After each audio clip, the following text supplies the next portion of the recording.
Kenyans went to the polls on Tuesday to elect a new president and other leaders, but more than 24 hours later, the results are yet to be declared.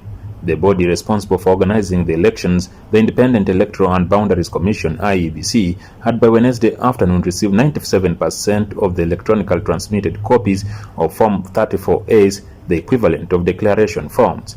The results in the transmitted copies of Form 34A have to be verified with those of the original 34As from the polling stations. Legally, IEBC has up to 7 days to declare the results, meaning the tallying could go on until next week. Electoral observers are concerned about the lengthy period for declaration of the presidential election results.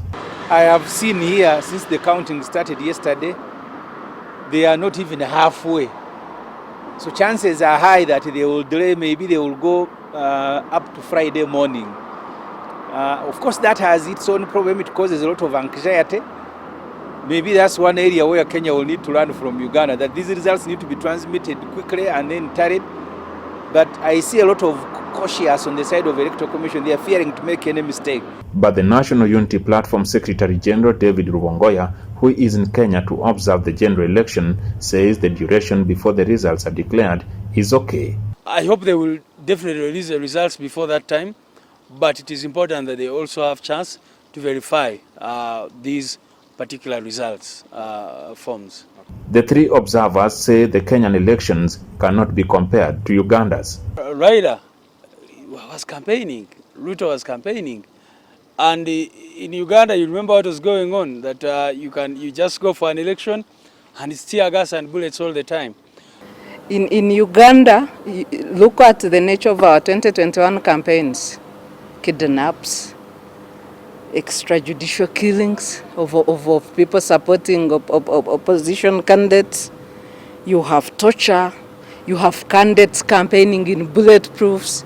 Voter turnout based on the electronic voter verification system indicates the numbers were low, with 14 million people taking part in the exercise out of the 22 million registered voters. These numbers could shift slightly given the additional ones of those who use the manual voters register. That I have been hearing from the population is that the choices available were very limited.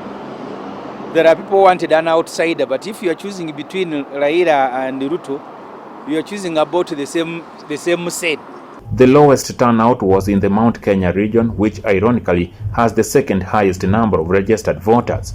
Our observations indicate that there was nothing at stake to lose for them, because the two running mates were from the region and they were not competing for the big seat.